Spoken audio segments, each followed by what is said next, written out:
అందరికీ నమస్కారం. ముందుగా శ్రీమాత్రే నమః, శ్రీ గురుభ్యో నమః. గంగాధర్ వాస్తు జ్యోతిష్యాలయం యూట్యూబ్ ఛానల్కి స్వాగతం అండి. మనం ఈరోజు వాస్తులో చర్చించుకునే టాపిక్ ఏంటంటే ఈశాన్య దోషాలు. అంటే మన గృహంలో ఈశాన్య దోషాలు అనేవి వర్తిస్తే ఎలాంటి ఫలితాలు వస్తాయి, దానివల్ల ఎలాంటి బాధలు మనం పడవలసి వస్తుంది అనేది ఈరోజు ఆ టాపిక్ గురించి మనం తెలుసుకుందామండి. మనం చూద్దాం. ముందుగా ఇక్కడ చూస్తే డయాగ్రామ్ చూస్తే ఇది మన గృహం అనుకోండి. మన గృహానికి ఇది గృహం, ఇది చుట్టూ ప్రహరీ అనుకోండి. ప్రహరీ అంటే నేను ప్రతి డయాగ్రామ్లో ఎందుకు ప్రహరీ గీస్తున్నాను అంటే గృహానికి 4 దిక్కులు ప్రహరీ ఉండాలి. కొంతమంది ఈ దక్షిణం పడమర హద్దులు ఖాయం చేసి కడతా ఉంటారు, అది కరెక్ట్ కాదు.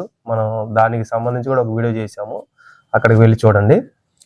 అయితే ఇప్పుడు దిక్కులు తీసుకుంటే తూర్పు, పడమర, దక్షిణం, ఉత్తరం. విదిక్కులు తీసుకుంటే ఈశాన్యం, ఆగ్నేయం, నైరుతి, వాయువ్యం.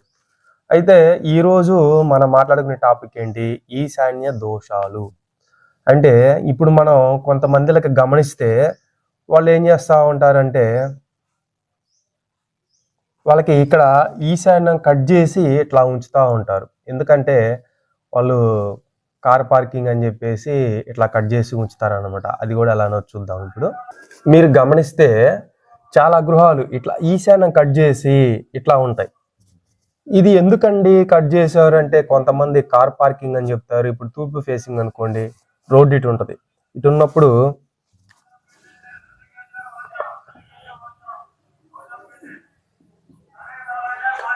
ఉన్నప్పుడు గేట్ ఇక్కడ ఉంటుంది కదా, ఇక్కడ కార్ పార్కింగ్ కోసం అండి, అందుకని మేము అక్కడ కట్ చేసామని చెప్తా ఉంటారు. మళ్ళీ ఇక్కడ పిల్లర్ వేస్తారు కార్నర్లు, అక్కడ పిల్లర్ వేసి ఇట్లా ఈశాన్యాన్ని తగ్గొట్టేసి వాళ్ళు చెప్తా ఉంటారు అన్నమాట.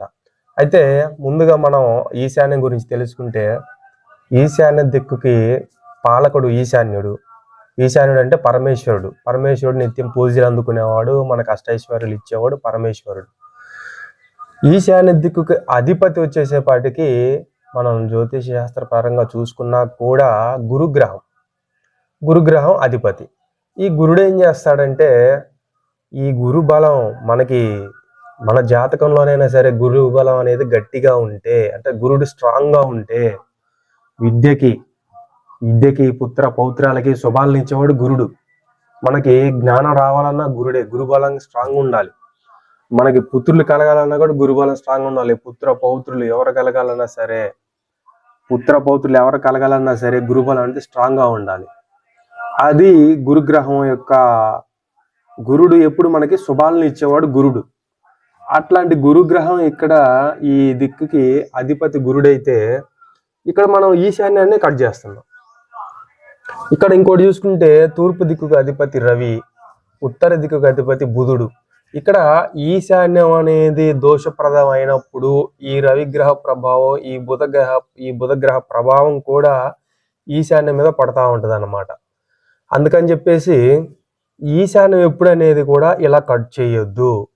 మనకి ఏం చెప్పారు ఈశాన్యం గురించి శాస్త్రంలో అంటే మాష మాత్రం తీశాన్యం పుత్ర దారాది లాభకృత అన్నారు. అంటే మినపగింజంత పరిమాణంలో ఈశాన్యం పెరిగినా భార్యాపుత్రులకు లాభము అని చెప్పారు. మరి ఇక్కడ ఈశాన్యాన్ని కట్ చేసి పడేస్తున్నారు కదా. ఇప్పుడు ఈశాన్యం తగ్గకూడదు, అడుగులు గజాలు కొంతమంది ఎంత స్థలం కలిగితే అంత స్థలం కల్పేసుకుంటా ఉంటారు. అట్లాంటిది ఈ మెయిన్ గృహం వచ్చేపాటికి ఇక్కడ ఈశాన్యాన్ని ఎందుకు కట్ చేస్తున్నారు? ఇది ఒక పాయింట్. కొంతమందికి కారు లేకపోయినా సరే ఇట్లా కట్ చేసి గృహాన్ని నిర్మిస్తూ ఉంటారు. ఎందుకు? ఇక్కడ కట్ చేయడం వల్ల ఇప్పుడు కారు ఉన్నది, మాకు కారు ఉంది సార్, కారు పార్కింగ్ కోసం మేము కట్ చేసాము అని కొంతమంది సమాధానం చెప్తే, కొంతమంది కారు లేకపోయినా కూడా కట్ చేస్తారు. ఎందుకంటే మేము ఫ్యూచర్లో కారు కొంటాం సార్ అని. ఇంకా వాళ్ళు కారు కొనేది ఉండదు, ఆ వదిలే అక్కడ కట్ చేయడంతోనే ఇంక అంతటితో ఆగిపోతూ ఉంటుంది. ఇంకా పరిస్థితి అంతా కొంచెం డౌన్ అవుతూ ఉంటుంది. ఇంకా కారు దాకా పోదు, కారు కొనలేరు కూడా. కొనక ముందే మేము కారు కొంటాం అన్నప్పుడు ఇక్కడ దాకా కట్టేసుకోండి, ఇంతవరకు కట్టేసుకోండి, ఇది మొత్తం తీసేసి ఇక్కడ ఎక్కువ స్పేస్ ఉంచుకోండి. అప్పుడు కార్ పార్కింగ్ సరిపోయేంత స్పేస్ ఉంచుకోండి. అట్లా ఇది ఒక జనాలు ఆలోచించే విధానం అన్నమాట. ప్లస్ ఇంకోటి ఏంటంటే కొంతమంది కారు లేకపోయినా, కారు కొనే ఉద్దేశం లేకపోయినా ఇది పలానా వాళ్ళ ఇల్లు అంటే ఇక్కడ ఏం జరుగుతుందంటే మెయిన్ ఇంటీరియర్కి, ఎక్స్టీరియర్కి, ఎలివేషన్స్కి, డిజైన్స్కి జనాలు బాగా అంటే కలర్స్కి అట్రాక్ట్ అయిపోయి అది చూడగానే రంగురంగులుగా జిగేలు జిగేలు అనిపిస్తూ ఉంటుంది. ఆ కలర్స్కి ఆ దృష్టికి వీళ్ళు ఆకర్షితులవుతూ ఉంటారు. ఆకర్షితులైనప్పుడు ఈ గృహం లోపల ఎలా ఉంది అంటే మనకి శాస్త్రపరంగా ఉందా అసలు లేదా అనేది కూడా ఎవరు చూడట్లేదు. వాళ్ళు అలా కట్టేసుకున్నారు సార్, మేము కూడా అలానే కట్టేసుకున్నాం అనే సమాధానం కొంతమంది చెప్తారు. ఇక్కడ కారు లేకపోయినా కట్ చేసుకొని ఏం ఉపయోగం? అండ్ 2 చైర్లు వేసుకొని పేపర్ చదువుకో, 2 కుర్చీలు వేసుకొని పేపర్ చదువుకోవడానికి ఈశాన్యం కట్ చేసుకునేది.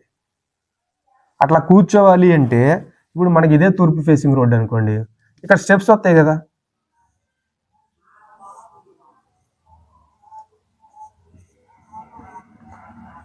ఇక్కడ స్టెప్స్ వచ్చినప్పుడు ఈ స్టెప్స్ మోయిన స్లాబ్ ఇలా పెరిగే ఉంటుంది.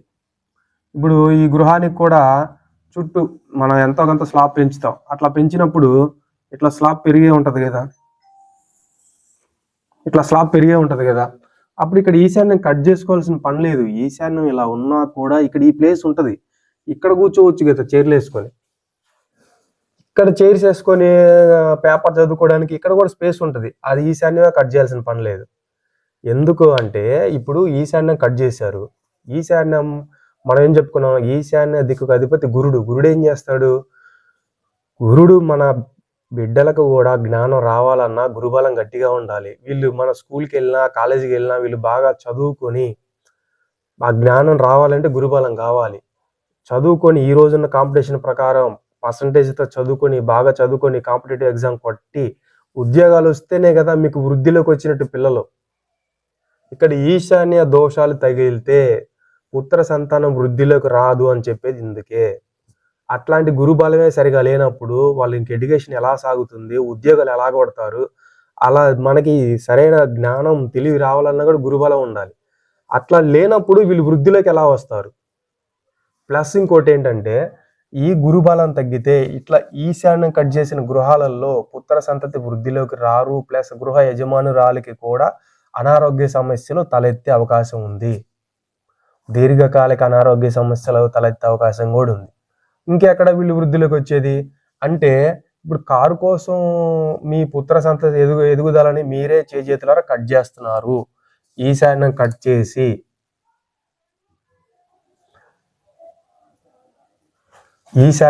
చేసి మీ పుత్ర సంతతి ఎదుగుదలని మీరే కట్ చేస్తున్నారు. ఇక వాళ్ళు ఎడ్యుకేషన్ బాగా చదువుకొని కాంపిటేటివ్ ఎగ్జామ్కి బాగా ప్రిపేర్ అయ్యి ఎగ్జామ్స్ కొట్టి ఉద్యోగం వచ్చి అట్లా వస్తేనే కదా వాళ్ళు వృద్ధిలోకి వచ్చారు అని మనం హ్యాపీగా ఫీల్ అయ్యేది. అట్లా వృద్ధులకి రావాలి అంటే ఈ గురుబలం కరెక్ట్గా ఉండాలి. అట్లా లేనప్పుడు వాళ్ళు ఎగ్జామ్ కొట్టలేనప్పుడు ఎడ్యుకేషన్ సరిగ్గా చదవలేనప్పుడు ఆ తెలివి జ్ఞానం లేకపోతే వాళ్ళు వృద్ధిలోకి ఎలా వస్తారు? సరే ఎగ్జామ్లు ఏం కొట్టలేదు, కనీసం ఏదైనా వ్యాపారం చేసుకోవాలన్నా కూడా వాళ్ళకి సరైన జ్ఞానం ఉండాలి. ఆ జ్ఞానం అనేది ఉంటేనే కదా వీళ్ళకి ఎదుగుదల. ఇట్లాంటివన్నీ మన చేతులారా కొన్ని తప్పులు మిస్టేక్లు చేసుకుంటా ఉంటామండి. కాబట్టి ఎవరు కూడా ఇట్లా ఈశాన్యం తెంపుని ఎంకరేజ్ చేయొద్దు. ఈశాన్యం అనేది ఈశాన్య దోషాలు వర్తిస్తాయి. ఈశాన్య దోషాలు వర్తించిన గృహంలో పుత్ర సంతతి ఎదుగుదల ఉండదు. ప్లస్ గృహ యజమానురాలికి అంటే ఆ గృహ యజమాని ధర్మపత్నికి అనారోగ్య సమస్యలు, దీర్ఘకాలిక అనారోగ్య సమస్యలు తలెత్తే అవకాశం కూడా ఉంది వాళ్ళకి. కాబట్టి ఈశాన్యాన్ని తెంచుకొని మీ చేతులారా మీ పిల్లల అభివృద్ధిని మీరే తుంచేసుకున్నట్టే. ఎవరు కూడా ఇట్లా ఈశాన్యాన్ని కట్ చేయొద్దు. గృహం ఎప్పుడైనా సరే ఇట్లా చతురస్రాకారంగానే ఉండాలి.